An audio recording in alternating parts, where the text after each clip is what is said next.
Hello students, कैसे हो आप सब। उम्मीद करता हूँ बहुत अच्छे होंगे और बहुत अच्छे से आप अपनी पढ़ाई कर रहे होंगे।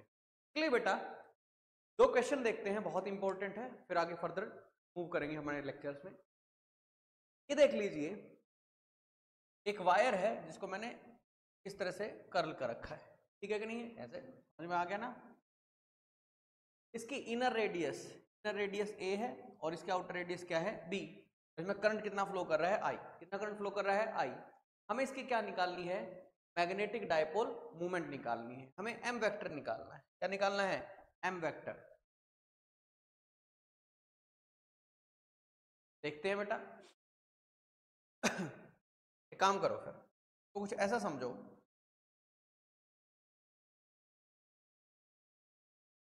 तो समझो।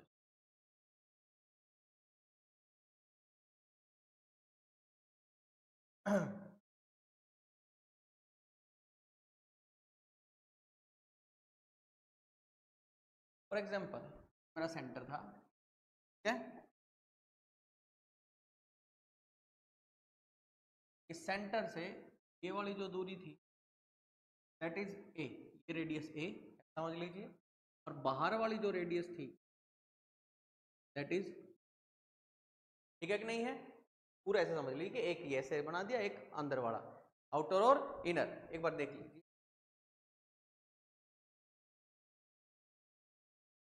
कर रहा था। अब देखिए, मैं क्या करता हूं, यहां से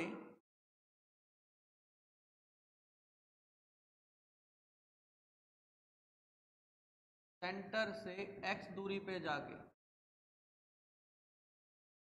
सेंटर से एक्स दूरी पे जाके मैंने क्या किया भाई, मैंने dx विड्थ की, विड्थ की, dx विड्थ की एक रिंग मान लिया, समझ आ गया।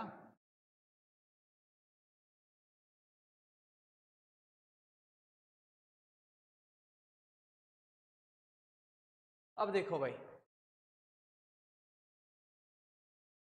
अगर मैं इस छोटे से शेडेड पोर्शन का अगर छोटा सा डायपोल मूवमेंट निकालूं,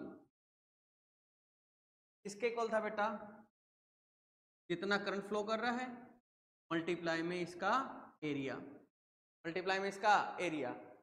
और साथ में यहां पे एन नंबर ऑफ टर्न्स भी हमें मल्टीप्लाई करने पड़ेंगे। यहाँ पे टर्न्स है, मेरे को नहीं पता कितने टर्न्स हैं, फिर हो गया कि नहीं हो गया। फॉर एग्जाम्पल, हम टोटल टर्न्स एन मान लेते हैं कि टोटल कितने टर्न्स हैं, एन टर्न्स हैं। यहां से लेकर जब हमें ये कर्ल करना शुरू किया और यहां तक बाहर तक आए तो टोटल कितने टर्न्स आ गए, एन टर्न्स आ गए। अगर मैं छोटे से शेडेड पोर्शन का मैग्नेटिक डायपोल मूवमेंट निकालना चाहूं तो मेरे को इसका एरिया मल्टीप्लाई में इसके अंदर कितना करंट फ्लो कर रहा है और मल्टीप्लाई में इस dx लेंथ में, इस dx विड्थ में कितने नंबर ऑफ टर्न्स आ गए, कितने नंबर ऑफ टर्न्स आ गए। कैसे देखते हैं बेटा, dm नंबर ऑफ टर्न्स तो निकाल लेते हैं। करंट कितना फ्लो कर रहा है, आई। करंट कितना फ्लो कर रहा है, आई। एरिया कितना हो जाएगा इसका, एरिया बताओ भाई, एरिया कितना हो जाएगा, पाई X square, pi X square. अब बेटा नंबर ऑफ टर्न्स निकाल दें, इसके नंबर ऑफ टर्न्स कितने हैं शेडेड पोर्शन में, number of turns in shaded portion, number of turns in shaded portion. अब ध्यान से देखो sir, b minus A length में, कितने में, b माइनस ए लेंथ में कितने नंबर ऑफ टर्न्स थे, टोटल n टर्न्स थे, b minus A. Unit length में कितने आ जाएंगे, n upon b minus A number of turns आ जाएंगे। और तुम्हें कितनी लेंथ का टर्न्स देखने हैं, सर मेरे को dx लेंथ के टर्न्स देखने, dx लेंथ के टर्न्स यूनिट के अंदर कितने थे, मल्टीप्लाई में इस विड्थ में कितने। क्लियर हो गया कि नहीं हो गया। यही जो वैल्यू आई है यही किसकी वैल्यू है, एन की वैल्यू, ठीक है कि नहीं है। आप देख लीजिए बेटा, अगर मैं यहाँ पे dm निकालता हूँ, dm की वैल्यू कितनी आ गई, n upon b minus dx। Okay, हाँ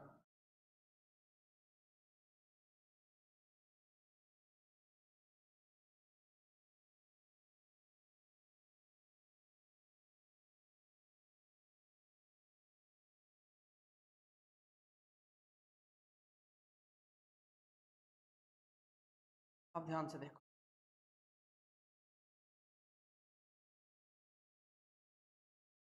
डीएम एन की वैल्यू कितनी, capital E minus A into D x.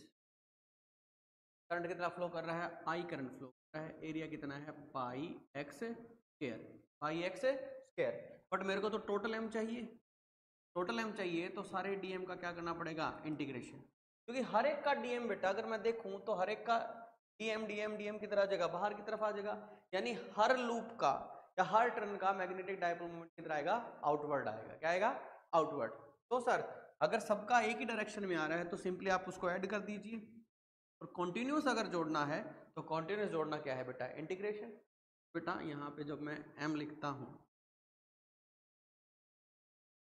Integration of dm, देखिए नंबर ऑफ टर्न्स n तो कांस्टेंट से बाहर आ गया, b माइनस ए बाहर आ गया, i बाहर आ गया, पाई बाहर आ गया, अंदर क्या बच गया भाई, x square dx, x square dx। x क्या था सर, सेंटर से एलिमेंट की दूरी, सेंटर से एलिमेंट की दूरी।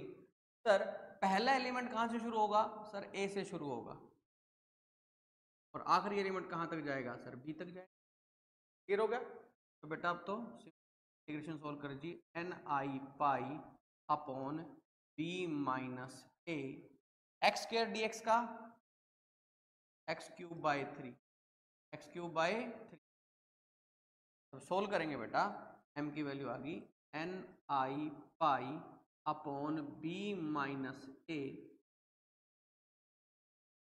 Cube by 3 minus A by, और अगर वेक्टर देखेंगे तो इसको मैं लिख सकता हूँ के कैप बाहर की तरफ। होप्स आपको समझ में आया होगा। इसी तरह इसमें मैग्नेटिक फील्ड भी निकाला जा सकता है। क्या निकाला जा सकता है, मैग्नेटिक फील्ड भी। क्लियर हो गया, ये अच्छा क्वेश्चन था और आपको इसको ध्यान रखिएगा, बहुत इंपॉर्टेंट क्वेश्चन। क्लियर है, स्क्रीनशॉट ले लेना। आगे बढ़े, एक और अच्छा क्वेश्चन।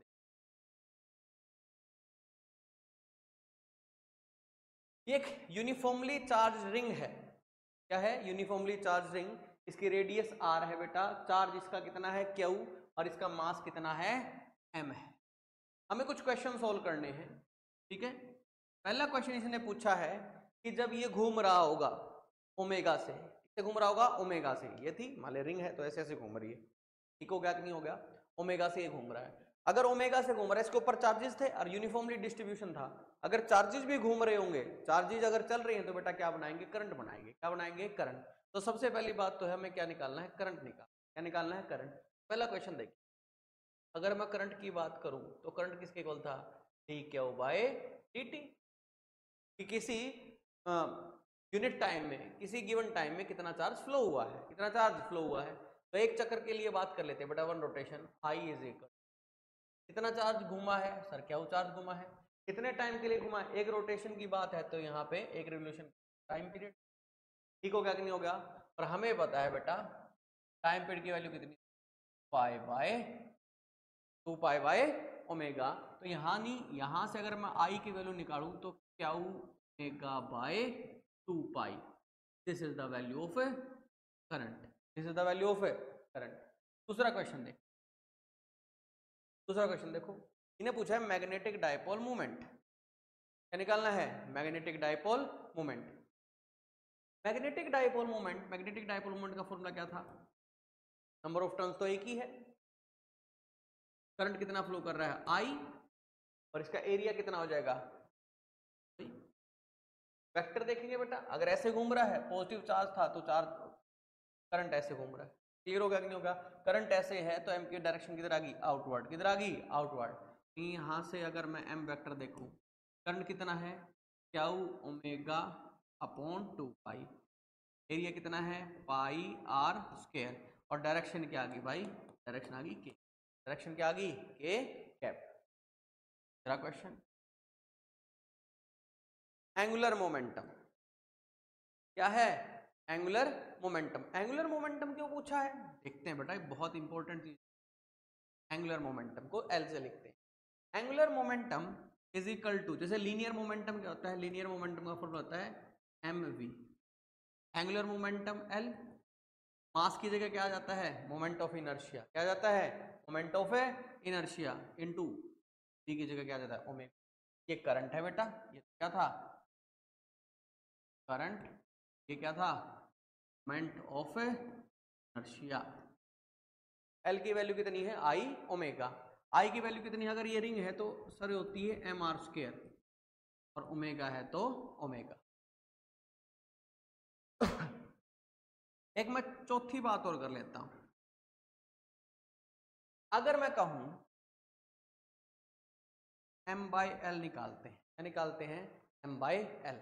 m क्या था, मैग्नेटिक डायपोल मोमेंट, और l क्या है, एंगुलर मोमेंटम। इनका रेशियो निकालते हैं, इनका रेशियो अगर मैं निकालूं, m की वैल्यू तो कितनी आई है, Q omega upon 2 pi r square, और l की वैल्यू कितनी है, l की वैल्यू है sir m r square to omega, m r square into omega. Hope तो समझ में आया हो, m बाई एल। अब आ जा भाई, ओमेगा से तो ओमेगा गया, आर स्क्वायर से आर स्क्वायर गया, पाई से पाई गया, क्लियर हो गया कि नहीं हो गया। अगर मैं इसको देखता हूं क्या था भाई, Q by 2m, Q by 2m। तो एक बात याद रखना बेटा, इस टाइप के क्वेश्चन में आपकी बड़ी हेल्प करेगा ये, डायरेक्ट मैग्नेटिक डायपोल मोमेंट निकाल सकते हो। अगर मैं कहूं m बाय एल की बात करूं, क्यू बाय 2m आ गया, इसको याद रख लेना, बहुत इंपॉर्टेंट फॉर्मूला है। m by L is equal to Q by 2m। Q क्या है, चार्ज है, m क्या है, जो बॉडी घूम रही थी उसका मास, ओमेगा के ऊपर डिपेंड ही नहीं कर रहा, ओमेगा कैंसिल आउट हो गया है, ठीक हो गया कि नहीं हो गया। तो मैग्नेटिक डायपोल मोमेंट अपॉन में उसका एंगुलर मोमेंटम का किसी भी शेप का अगर इन दोनों का रेशियो लोगे तो वो किसके इक्वल आएगा, क्यू बाय 2m के इक्वल, किसके इक्वल आएगा, क्यू बाय 2m। एक क्वेश्चन कर लेते हैं बेटा, देखिए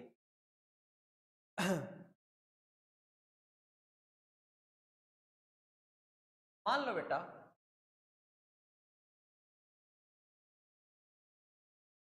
एक होलोस्फीयर है, ठीक है, और इसका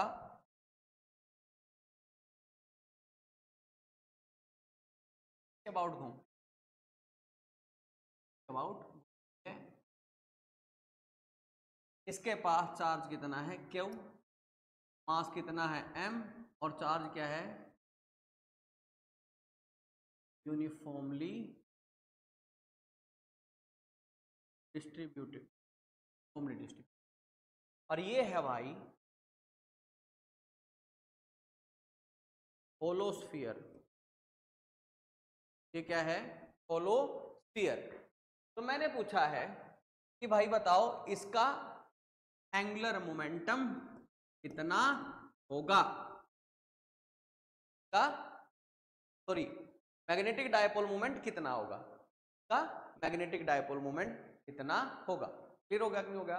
हमें तो पता था सर एक ही बात का, m by L is equal to Q by 2m, Q by 2m। Clear हो गया कि नहीं हो गया। अगर मेरे को m निकालना है तो मेरे को कुछ नहीं करना, क्यू अपॉन 2m को मैं किससे मल्टीप्लाई कर दूंगा, l से। किससे मल्टीप्लाई कर दूंगा, l से। l क्या है बेटा, एंगुलर मोमेंटम, ये मैग्नेटिक डायपोल मोमेंट। तो magnetic dipole moment Q by 2m, mass charge कितना था क्यू, मास कितना था m, इसका एंगुलर मोमेंटम, एंगुलर मोमेंटम का एक ही फॉर्मूला बेटा, L is equal to I omega, याद रखोगे। आई क्या है, मोमेंट ऑफ इनर्शिया। भाई moment of inertia of a solid sphere, और इसकी रेडियस बेटा r मान लो, इसकी रेडियस कितनी है r। बताओ फिर इसका होलो स्फीयर का अगर मैं देखता हूं, होलो स्फीयर का होता है 2/3 mr square, by 3 mr square, किससे मल्टीप्लाई कर दिया बेटा, ओमेगा से। किससे मल्टीप्लाई कर दिया, ओमेगा से। बेटा m से m गया, ठीक है, 2 से 2 गया, तो इसका मैग्नेटिक डायपोल मोमेंट आ गया बेटा Q upon 3 r square omega. Clear हो गया कि नहीं हो गया? तो इस तरह से आप किसी भी घूमती हुई चीज का जिसका मोमेंट ऑफ इनर्शिया आपको पता है, इसका आप बड़ी आसानी से मैग्नेटिक डायपोल मोमेंट निकाल सकते। फॉर्मूला क्या है बेटा? m/l इज इक्वल टू जितना उस बॉडी के पास चार्ज है बाय में उसका मास मल्टीप्लाई में 2। क्लियर हो गया? बहुत सारे क्वेश्चन हो सकते हैं, तो इस तरह से आपको ये कर लेना है। ओके, उम्मीद करता हूं आपको समझ में आओ। अब हम करते हैं बेटा सोलेनोइड। क्या करते हैं? सोलेनोइड। आगे बढ़े। अब हम बात करेंगे बेटा सोलेनोइड की। ओके, सोलेनोइड क्या होता है? देखिए,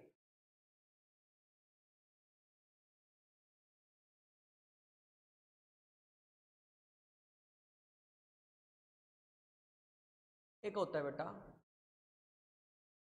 लॉन्ग नॉन, एक लॉन्ग नॉन कंडक्टिंग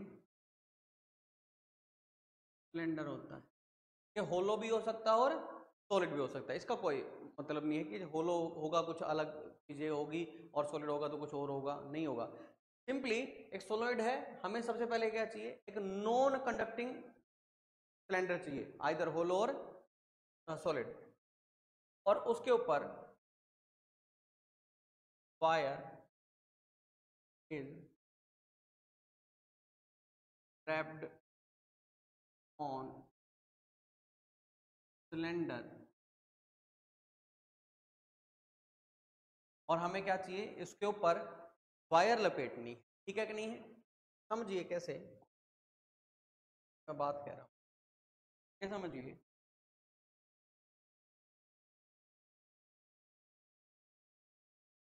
मान लो बेटा ये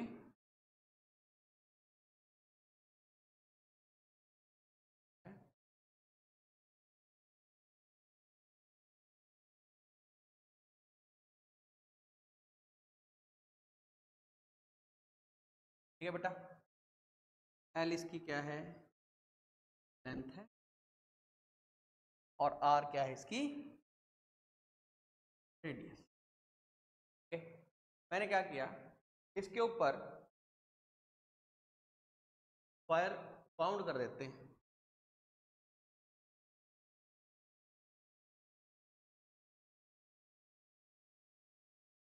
वायर्स क्या कर दी हैं? रैप कर दिए पर। ये दूर दूर दिखा रखी है, बट इतनी दूर दूर नहीं होती बेटा, बहुत नजदीक नजदीक। ठीक है क्या? ठीक है कि नहीं है? सिलेंडर लिया और उसके ऊपर वायर लपेट दिया, बिल्कुल नजदीक नजदीक। क्लियर हो गया कि नहीं हो गया?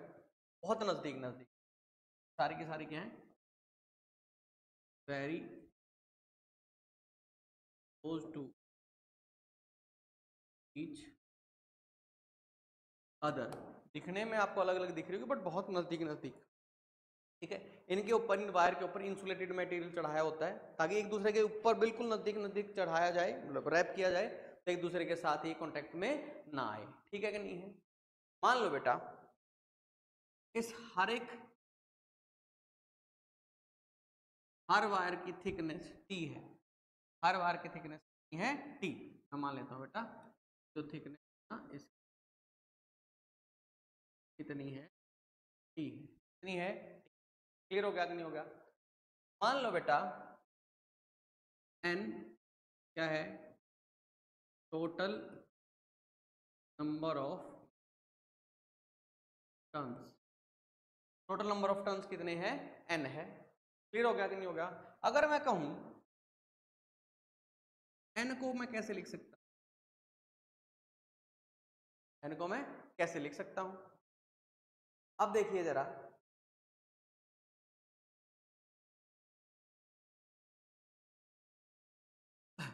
टोटल लेंथ एल देखते हैं। टोटल लेंथ एल कैसे कैसे लिखते हैं? Sir N number of turns थे। एन क्या थे? नंबर ऑफ टर्न्स, और हर टर्न की थिकनेस कितनी थी? टी। क्या है? Thickness of wire. ऐसा समझ लीजिए कि N total number of turns कितने हैं? एन, और भाई एक टर्न की थिकनेस, ठीक है, वायर की थिकनेस कितनी है? टी। तो टोटल लेंथ अगर मैं देखूं तो टोटल लेंथ कितनी हो जाएगी? N into T.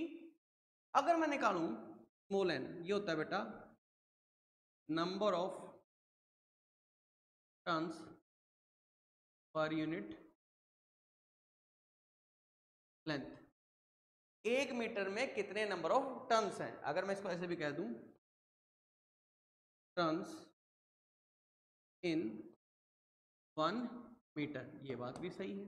कैसे निकालेंगे बेटा स्मॉल एन की value, total number of turns कितने थे, एन थे, टोटल लेंथ कितनी है L, number of turns per unit length निकालने हैं ना, तो टोटल नंबर पर यूनिट लेंथ।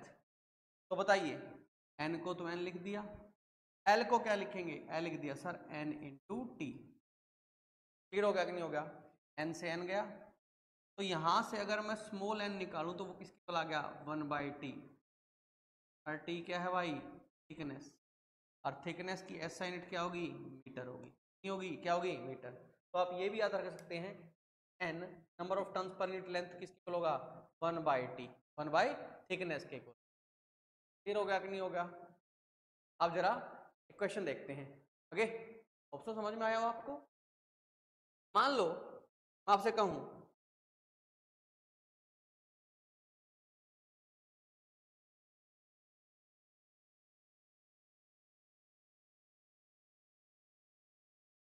कि वायर की थिकनेस 1 मिलीमीटर है, कितनी है 1 मिलीमीटर, कितनी है 1 मिलीमीटर। तो मेरे को बताना है कि स्मॉल एन की वैल्यू कितनी होगी, यानी कि number of turns per unit length कितनी होगी। तो सिंपली बेटा N is equal to 1/t, और टी किस में होना चाहिए मीटर में, टी किस में होना चाहिए मीटर में, 1/t sir 1 mm, 1 mm but metre में कन्वर्ट करना है। मिली को क्या मैं 10⁻³ लिख सकता हूं, को लिख दिया 10⁻³ मीटर था तो मीटर, तो क्या ये आ गया 10⁻+3 पर मीटर, यानी कि number of turns per unit length आ गए भाई आपके 1000। क्लियर हो गया कि नहीं हो गया, तो number of turns per unit length कितनी आ गए 1000। क्लियर हो गया कि नहीं हो गया। इसी तरह अगर मैं आपको कह दूं कि किसी वायर की थिकनेस है भाई 2 mm की है 2 mm की, बताइए जब उसको रैप करोगे तो 1 मीटर लेंथ के अंदर कितने नंबर ऑफ टर्न्स आ जाएंगे, यानी कि वैल्यू निकालनी है 1/t 1/2, मिली की जगह क्या लिख देंगे 10⁻⁻3। क्लियर हो गया कि नहीं हो गया। मैं इसको लिख सकता हूं 1000/2 मीटर, क्या ये हो गया 500 पर। क्लियर हो गया कि नहीं हो गया। तो पहले पिछले क्वेश्चन में क्या था 1 मीटर के अंदर कितने नंबर ऑफ टर्न्स आए थे 1000 नंबर ऑफ टर्न्स आए थे, अब कितने आए हैं बेटा 500 टर्न्स आए हैं 1 मीटर के अंदर। क्लियर हो गया कि नहीं हो गया, समझ में आ गया। आगे बढ़ते हैं बेटा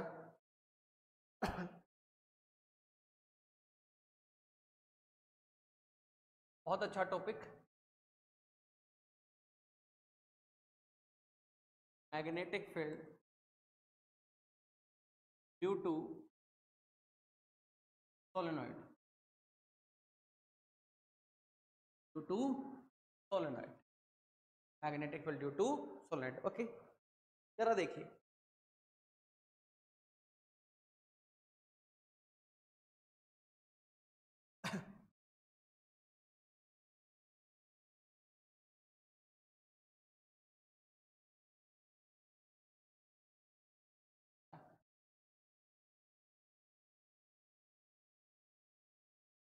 हाँ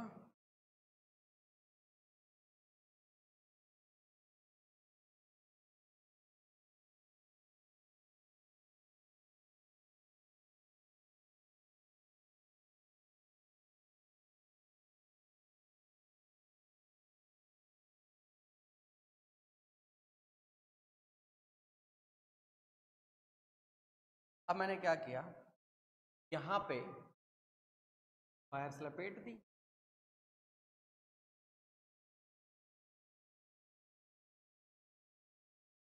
एक दूसरे के सिग्नल,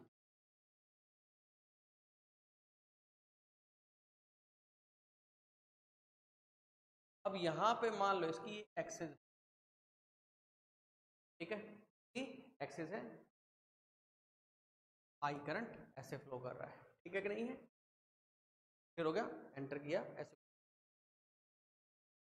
अब मैंने कहा यहाँ पे एक पॉइंट है दैट इज P सोलनॉइड की एक्सिस पे, और मेरे को यहाँ पे क्या निकालना है, मैग्नेटिक फील्ड निकालना है। क्या निकालना है, मैग्नेटिक फील्ड। इसके बहुत सारे तरीके हो सकते हैं, हम बहुत बेसिक तरीके से करेंगे जो हर जगह पे एप्लीकेबल होगा, ठीक है कि नहीं है। मेरे को ध्यान आया, क्यों ना मैं एक काम करता हूं, इस P पॉइंट से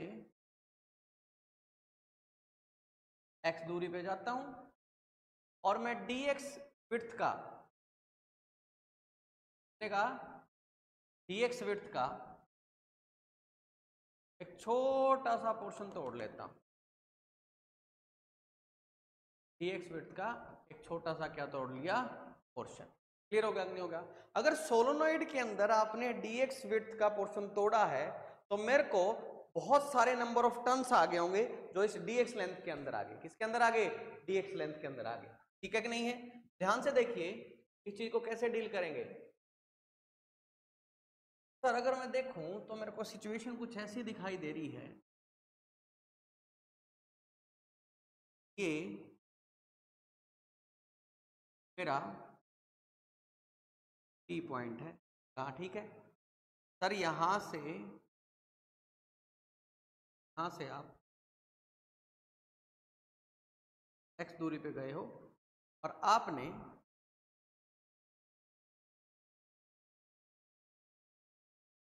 dx विड्थ का एक छोटा सा पोर्शन तोड़ लिया है।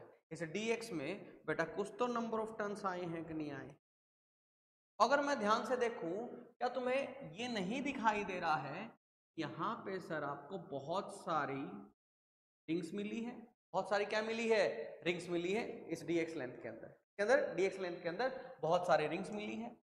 और इस रिंग के लिए ये वाला जो पॉइंट है ये क्या, ये एक्सियल पॉइंट है। हाँ सर ये बिल्कुल एक्सियल पॉइंट है। विड्थ कितनी है, अगर मैं कहूँ ये जो विड्थ है लेट्स से dx, फिर क्या नहीं होगा, नजदीक नजदीक नजदीक dx विड्थ की बहुत सारी वो मिल गई, dx विड्थ के अंदर बहुत सारे आपको क्या मिल गए हैं, रिंग्स मिल गए हैं। क्या मिल गए हैं, रिंग्स। क्लियर होगा नहीं होगा, dx में बहुत सारे रिंग्स। फिर मैं एक कोई दिखाई दे रहा हूँ, एक कोई शो कर रहा हूँ, ओके।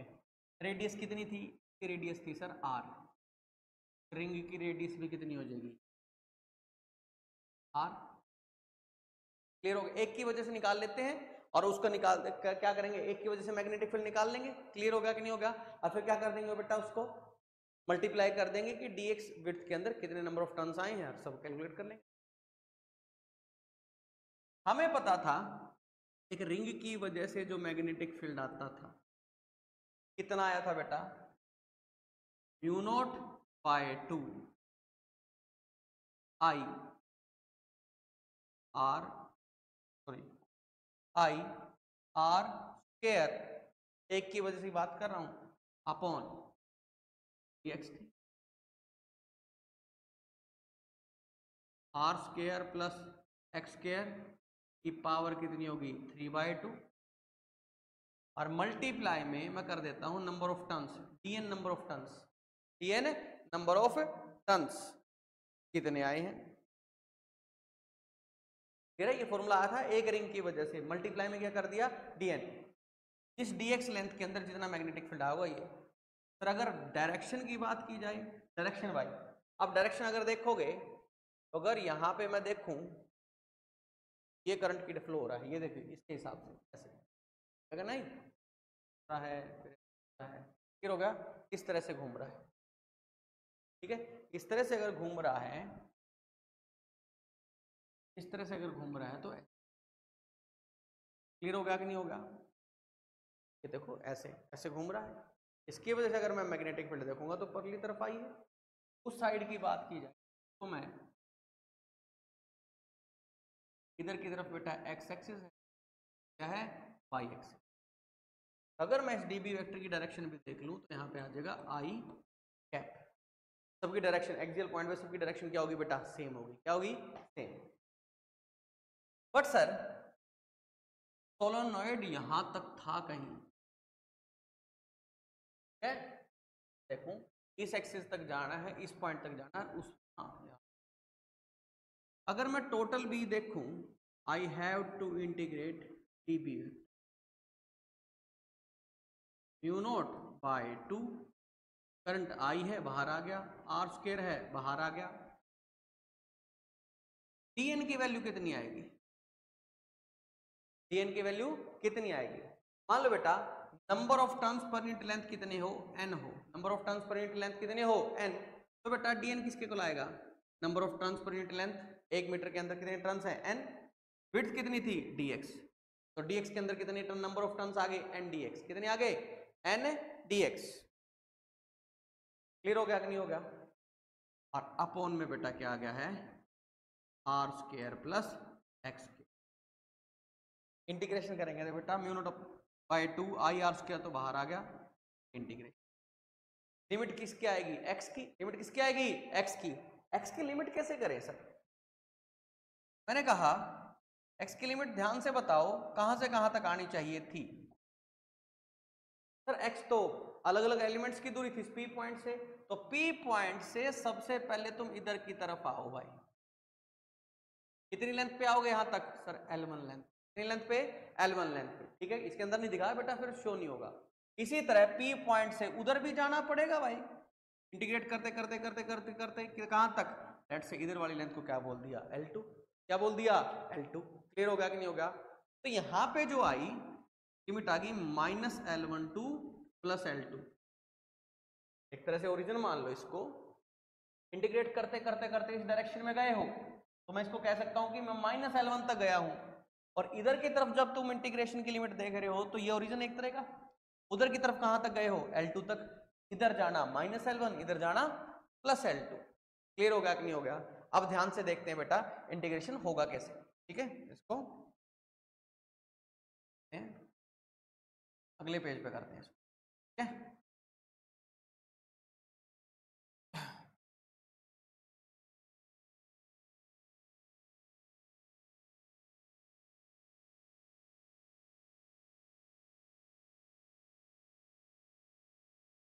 ध्यान से देखिए, और डायरेक्शन क्या आई थी बेटा, तो आई कैप आ गई थी, अब बताइए पी वेक्टर है mu not by 2 I R square, N भी बाहर आ गया, मल्टीप्लाई में बच गया dx upon R square plus X square, direction क्या आ गई आई कैप -L1 टू +L, अब इस इंटीग्रेशन को ऐसे करेंगे, सब्स्टिट्यूशन मेथड से कर लेते हैं बेटा, मैं कर देता हूं, put x is equal to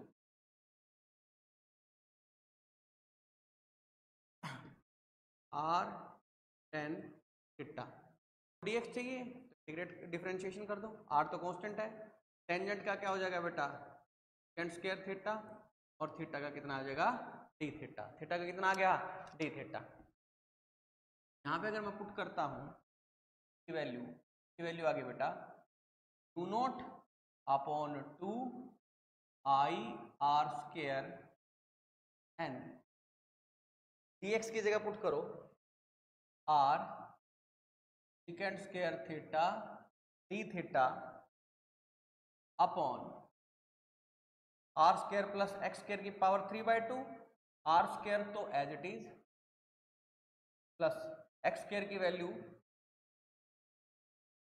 are square tan square theta और पूरे की पावर 3/2 आई कैप,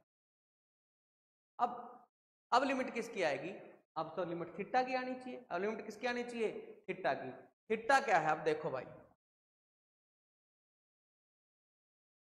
यहां से चलते चलते चलते चलते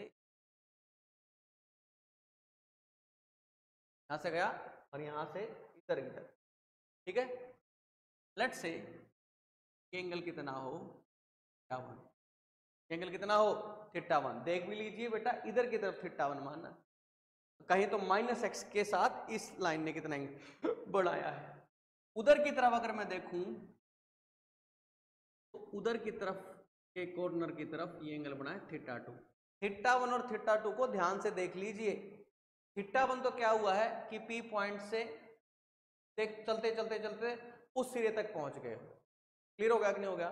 इसको क्या मान लिया? θ1 माइनस एक्स के साथ। और इधर की तरफ यहां से जब उधर गए तो उधर कॉर्नर की तरफ देख रहे हो तो यहां से θ2 अब की बार प्लस एक्स। ठीक है कि नहीं? θ1 θ2 बड़े ध्यान से मापना है। क्लियर हो गया? अब ध्यान से देखो भाई, आ जाएगा बेटा θ1 से लेकर θ2, θ1 से लेकर θ2। क्लियर हो गया?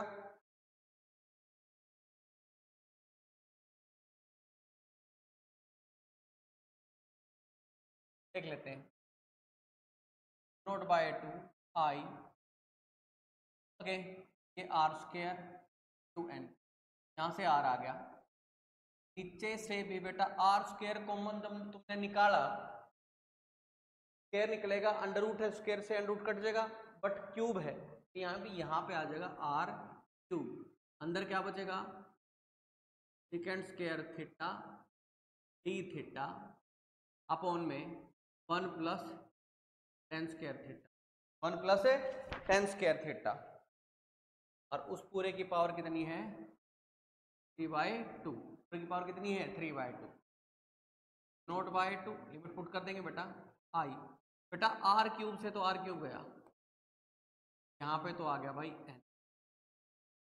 ऊपर बनेगा for the second square theta D theta, नीचे आएगा 1 प्लस टेंजेंट स्क्वायर थीटा, क्या हो जाएगा? सेकेंड स्क्वायर थीटा, स्क्वायर से अंडर रूट का एक जाएगा, एक क्या रह जाएगा? सेकेंड क्यूब आ जाएगा, नीचे आ जाएगा बेटा सेकेंड क्यूब थीटा। एक्स यहाँ पे सेकेंड की पावर 2, यहाँ पे सेकेंड की पावर 3, तो आ जाएगा 1/सेकेंड, 1/सेकेंड mu not by 2 I into N second, ये बन जाएगा भाई 1/सेकेंड theta D theta mu not by 2 I into N. Second का ऊपर की तरफ हो जाएगा बेटा, रेसिप्रोकल करोगे cos theta D theta, cos theta D theta. Okay, cos का अगर मैं इंटीग्रेशन करूं, ठीक है, लिमिट पुट करने की भी जरूरत नहीं पड़ेगी I think so, Sidhi value put कर। कोस का करोगे तो बेटा क्या आ जाएगा? कोस का इंटीग्रेशन साइन, कोस का इंटीग्रेशन क्या आ जाएगा? Sine naught upon 2 I in N, यहाँ पे आ गया बेटा साइन थीटा, यहाँ पे क्या आ गया? Sine theta. यहाँ पे हम साइन थीटा की वैल्यू पुट करते हैं। बेटा अगर मैं इसको इसके हिसाब से देखता हूं तो टेंजेंट थीटा जो इसने लिखा है वो है x/r, यानी ये परपेंडिकुलर, ये क्या हो गया? बेस। अगर मैं यहाँ एक राइट एंगल ट्रायंगल बनाऊं, ये थीटा, परपेंडिकुलर कितना है? x, बेस कितना है? r, ये जो आएगा बेटा X square plus R square. ये क्यों कर रहे हैं अभी देखते हैं बेटा, क्योंकि इनिशियल जो लिमिट तुमने पुट की थी उसी की फॉर्म में हम निकाल देंगे। साइन थीटा निकाल लो एक बारी, mu naught by 2 I into N. Sine theta की वैल्यू, साइन थीटा की वैल्यू आ गई sir X upon under root X square plus R square. X variable था, ठीक है, तो एक्स में ही लिमिट पुट कर दो। एक्स की लिमिट कितनी थी? -L12 plus L2। यहाँ पे देखो बेटा mu naught by 2 I into N, पहले upper limit L2 upon under root L2 का square plus R square minus, और फिर माइनस L1, तो माइनस माइनस क्या हो गया बेटा? प्लस, माइनस माइनस क्या हो गया? प्लस L1, एक्स की जगह L1 पुट करना है, अंडर रूट L1 का square plus R square. Clear हो गया? बड़ा अजीब सा फॉर्मूला है पी नेट का। क्लियर है? अब ध्यान से समझते हैं, ये बड़ा अजीब सा फॉर्मूला, किस तरह से इसको आसान कर लेते हैं। वैसे तो इसको याद कर लेना चाहिए, P nought upon 2 I into N, L2 upon under root L2 का स्क्वायर प्लस आर स्क्वायर यानी इधर वाली लेंथ, प्लस L1 यानी इधर वाली length, L1 upon under root L1 का स्क्वायर प्लस आर स्क्वायर। अगर मैं ध्यान से देखूं ना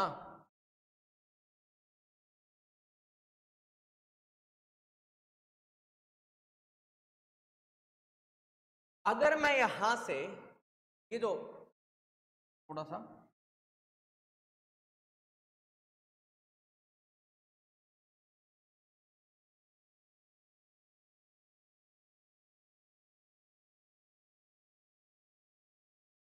ध्यान से देखो, इस ग्रीन वाले पोर्शन को देखूं, ये अगर मैं देखूं भाई साहब ये तो आर है, this is L1,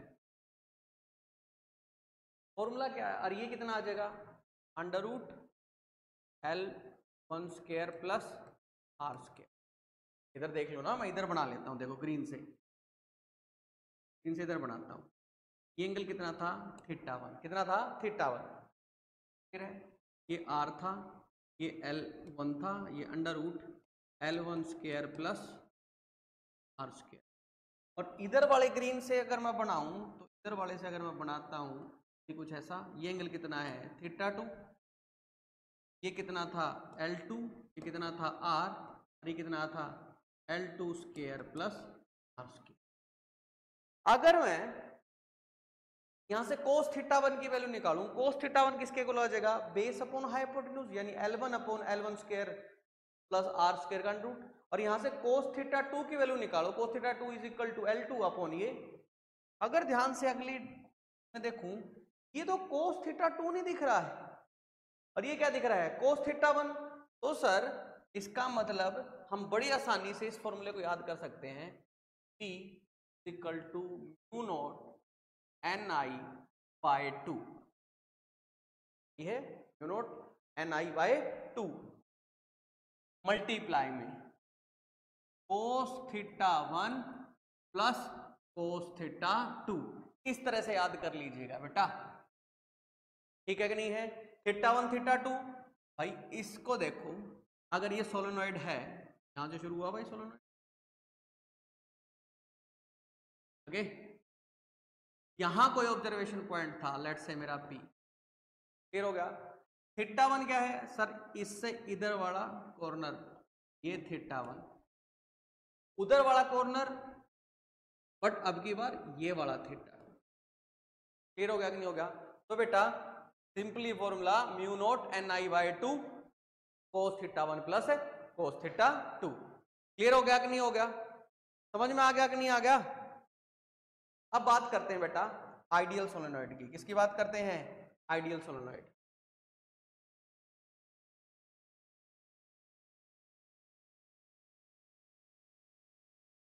ideal solenoid में क्या होता है कि जो उसकी लेंथ है वो बहुत बड़ी होती है as compare to its radius, as compare to its radius. अब ध्यान से देखो, अगर आइडियल सोलेनॉइड की बात कर ली जाए तो फिर क्या होगा, देखते हैं भाई। आइडियल सोलेनॉइड में L की वैल्यू बहुत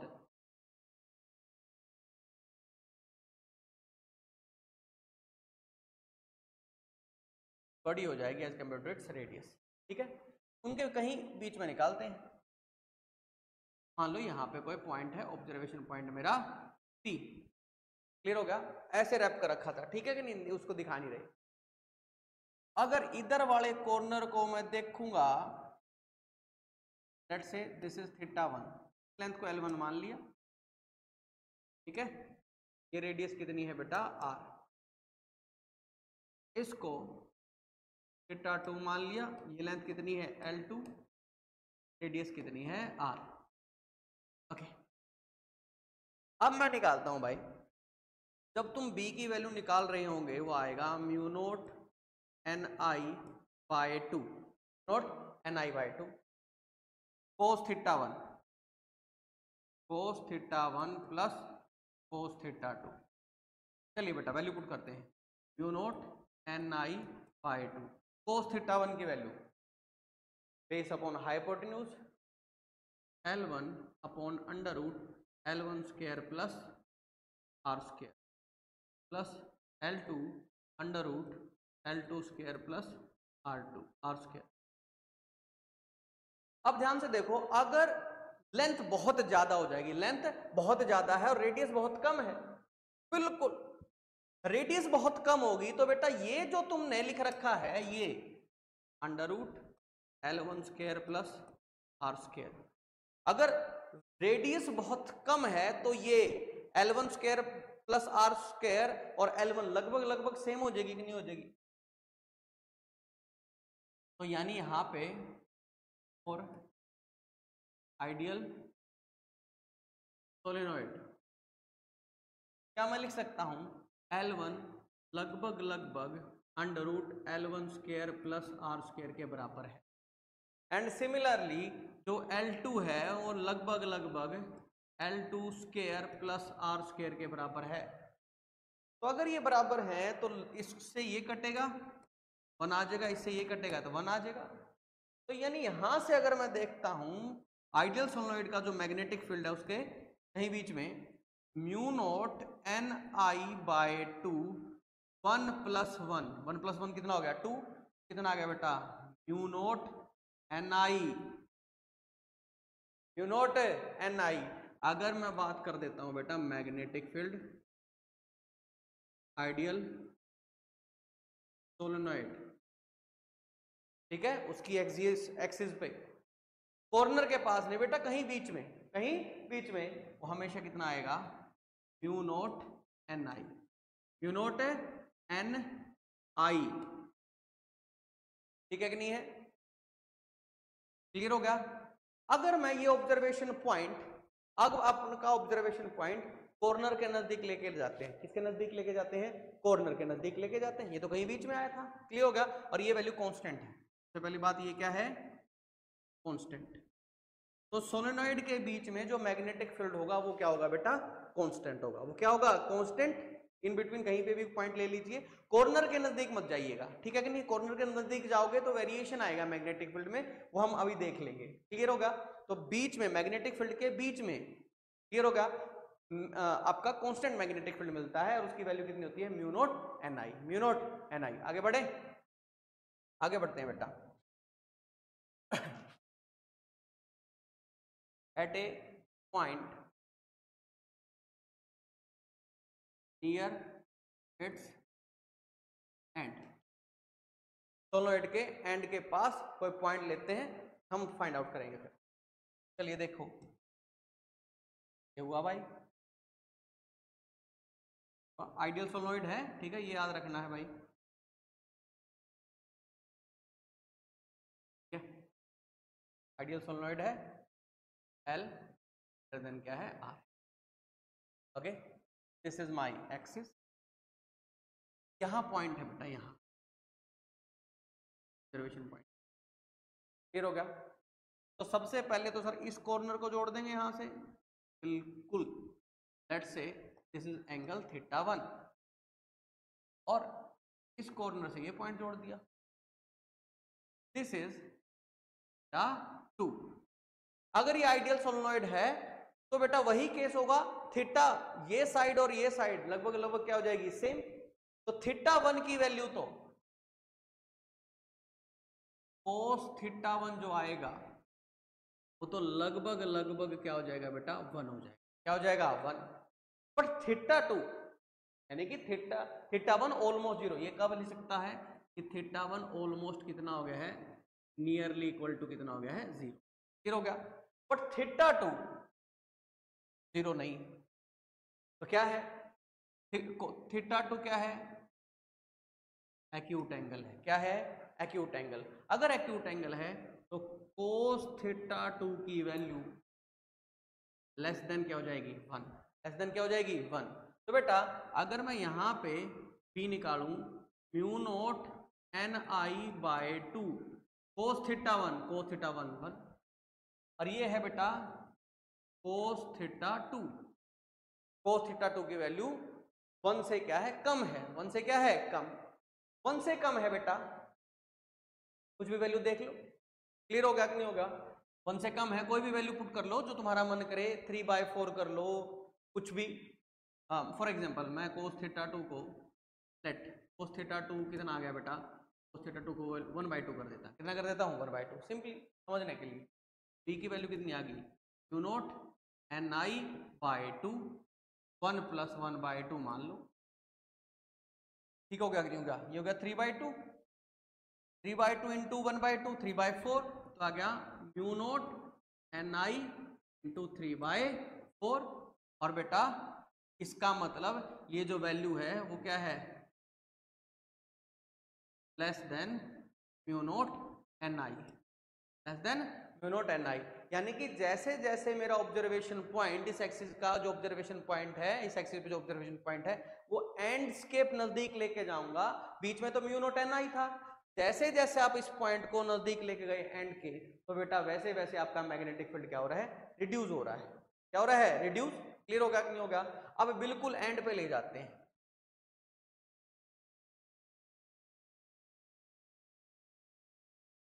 एग्जैक्टली एट एंड देखेंगे। ठीक है बेटा, एंड पे देख लेते हैं, बिल्कुल एग्जैक्टली एंड पे। ये सोलेनोइड बनाया। ये बेटा फॉर्मूला बस एक याद कर लीजिए, mu naught NI/2 cos θ1 plus cos θ2। ठीक है, आइडियल सोलेनोइड है बेटा, L की वैल्यू R से काफी बड़ी है। ठीक है, ये बेटा मेरी क्या है, एक्सिस होगी।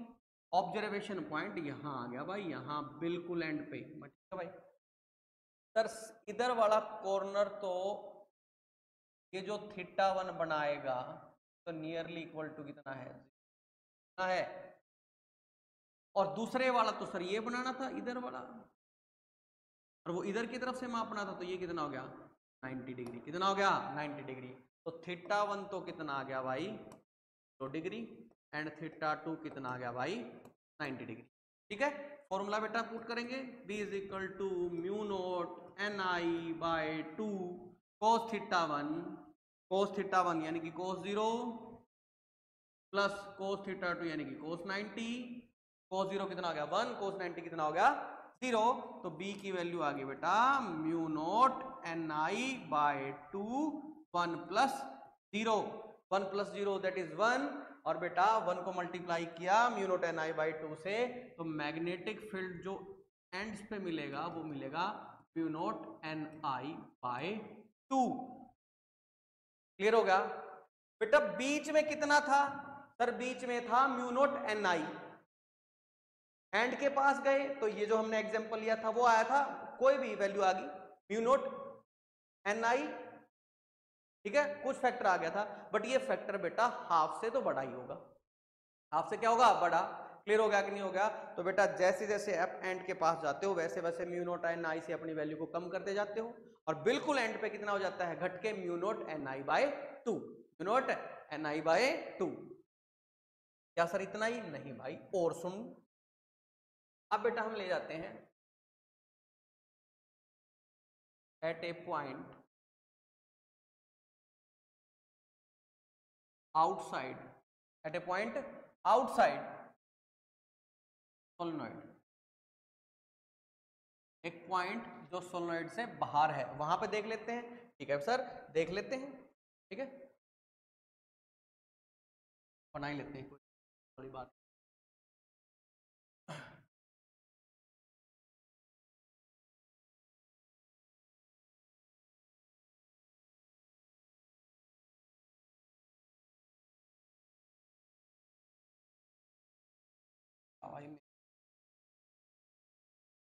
यहां कोई पॉइंट है बाहर, होगा उसी एक्सिस पे। ठीक है, डिस्कशन दैट इज पी। सबसे पहले तो सर इधर वाले की बात कर लें। आप बिल्कुल कर ले भाई, दिस इज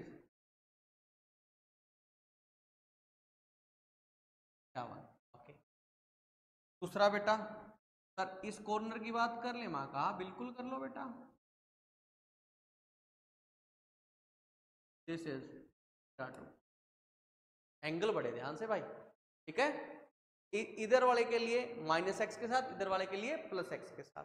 अब ध्यान से देख भाई, भाई L की वैल्यू R से क्या है, बड़ी। तो θ1 की वैल्यू तो ऑलमोस्ट कितनी आ गई 0 डिग्री। θ2 आ गया है भाई ऑब्ट्यूज। θ2 क्या आ गया है, ऑब्ट्यूज। तो बेटा cos θ1 यानी कि cos 0 वो तो कितना आ जाएगा 1, एंड cos θ2 यानी ऑब्ट्यूज एंगल के लिए ये वैल्यू आ जाएगी नेगेटिव, कोस सेकंड क्वाड्रेंट में नेगेटिव वैल्यू देता है। तो बेटा अगर मैं यहां पे निकालूं B outside mu naught N I by 2 cos theta 1 that is 1 और कोस थीटा 2 नेगेटिव है, कोई भी negative value let's say that cos theta 2 equal to -1/2। Negative आनी चाहिए तो मैंने -1/2 मान ली, -1/2। क्लियर हो गया कि नहीं हो गया? 1 - 1/2 1/2 1/2 इंटू 1/2 1/4, ये वैल्यू आ गई mu naught N I by 4। ये तो बेटा क्या है, ये तो लेस देन, कोई भी वैल्यू रख के देख लो, 1/2 जरूर नहीं है, less than mu naught N I by 2। बड़ा ट्रेंड सा बन गया है। बीच में तो कितना था, म्यू नॉट एन आई। जैसे जैसे एंड के पास जा रहे हो वैसे वैसे आपका मैग्नेटिक फील्ड घट रहा है और एंड पे कितना हो गया है, mu naught N I by 2। फिर आप आउटसाइड गए तो mu naught N I by 2 से भी घट गया है। क्लियर हो गया कि नहीं हो गया? एक लास्ट केस और बेटा, फिर इसका ग्राफ बना देंगे। एक पॉइंट है बेटा, at a point outside solenoid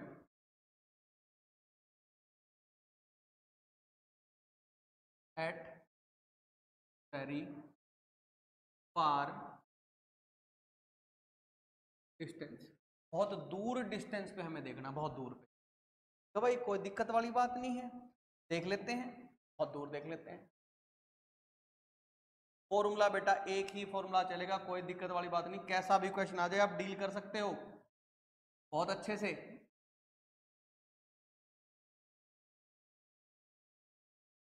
ये बेटा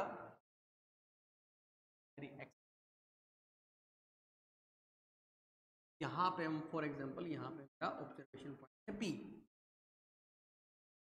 पहली बात तो इस पॉइंट को यहां से जोड़, ठीक है, ये एंगल कितना हो जाएगा 7, और दूसरा भाई जोड़ दो, ये एंगल कितना हो जाएगा 2। अगर ये बहुत दूर है, सबसे पहली बात वही L ग्रेटर देन R, अगर ये बहुत दूर है, वेरी फार, अगर ये बहुत दूर है तो थीटा 1 की लगभग वैल्यू कितनी आ जाएगी 2 डिग्री, और थीटा 2 की वैल्यू लगभग, ये बहुत दूर है तो थीटा 2 क्या 180 डिग्री आ जाएगा कि नहीं आ जाएगा, ध्यान से देख लो। तो सर अगर मैं यहां से बी नेट निकालूं mu naught N I by 2 cos theta 1 यानी कि sir cos 0 plus cos theta 2 that is cos 180। Cos 0 कितना होता है बेटा +1, कोस 180 कितना होता है -1, +1 -1 कितना हो गया 0। तो बाहर बहुत दूर मैग्नेटिक फील्ड कितना मिल जाएगा 0। क्लियर हुआ है कि नहीं हुआ है? तो बेटा इसको एक में ही निपटा देते हैं और ओवर करते हैं, ऐसा समझो।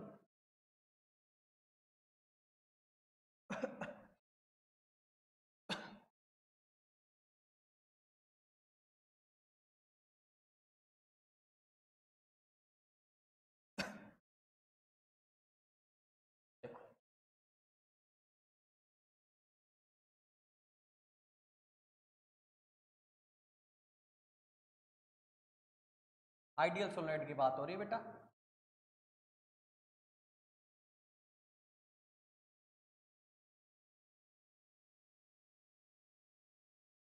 एल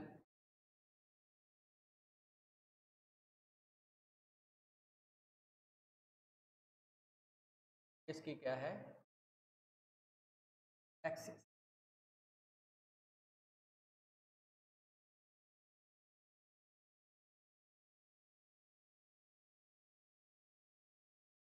अच्छा डायग्राम बना, हाँ याद ही हो जाए बस, और कोई दिक्कत बचे ही ना।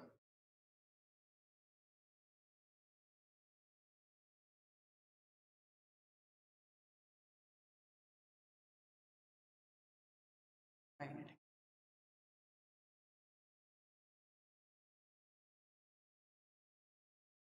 सर मैग्नेटिक फील्ड, और इधर दूरी क्या है, फिर होगा भाई बीच में तो मैग्नेटिक फील्ड की वैल्यू क्या थी, कांस्टेंट होती, फिर हो गया, और कितनी होती है बेटा, नॉट एन आई। जैसे जैसे कॉर्नर की तरफ जाएंगे ये घटना शुरू हो जाता है, और घटते घटते घटते घटते घटते घटते कितना चला जाता है, mu naught N I by, फिर हो गया, ये 0 पे था। ये वैल्यू अगर मैं देखूं,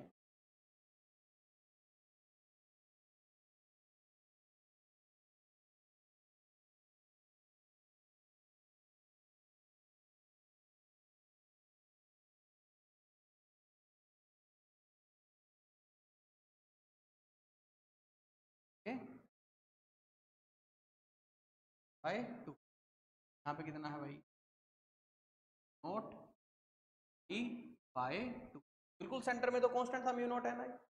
जैसे जैसे आगे बढ़ोगे बेटा मैग्नेटिक फील्ड और घटेगा, घटते घटते घटते घटते एक ऐसा पॉइंट आएगा कि ये 0 हो जाए। यहाँ पे भी कुछ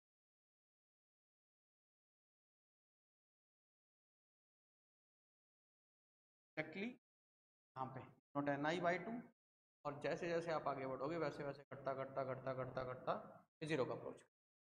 ठीक है कि नहीं है, पूरा का पूरा बेटा सोलेनोइड हमने इसमें देख लिया है कि बीच में एंड से बिल्कुल एंड के पास आके घटना शुरू हुआ है, बिल्कुल बीच में था। यहां तक ये समझ लीजिए कि अगर मैं अंदाजन कहूं तो यहां से यहां तक तो मैग्नेटिक फील्ड कांस्टेंट है, mu naught N I by mu naught N I. जैसे जैसे आप कॉर्नर को अप्रोच कर रहे हो वैसे वैसे मैग्नेटिक फील्ड डिक्रीज कर रहा है, और एग्जैक्ट कॉर्नर पे कितना आ गया, mu naught N I by 2। और जहां से फिर आप सोलेनोइड के बाहर जाते हो फिर वो mu naught N I by 2 से घटता घटते घटते घटते घटते घटते इसको अप्रोच कर लेता है 0। क्लियर हो गया कि नहीं हो गया? ठीक है बेटा, यहां तक रखते हैं। फर्दर डिस्कशन बेटा नेक्स्ट लेक्चर्स में करेंगे। ठीक है, सोलेनोइड को बड़े अच्छे से कर लेना। ठीक है, ये तो बहुत किसी आसान तरीके से भी कर सकते थे बट इतनी थ्योरी समझ में नहीं आती आसान तरीके। क्लियर हो गया? और डायरेक्शन तो आप बड़े कर्ल किया अपने फिंगर्स को, और जिधर राइट हैंड का थंब आया बेटा उधर ही क्या है, मैग्नेटिक फील्ड की डायरेक्शन। क्लियर हो गया? यहीं तक रखते हैं फिर। ठीक है, अगले लेक्चर में फिर आगे डिस्कस। तब तक पढ़ते रहिए बेटा, मुस्कुराते रहिए। ओके, मिलते हैं फिर।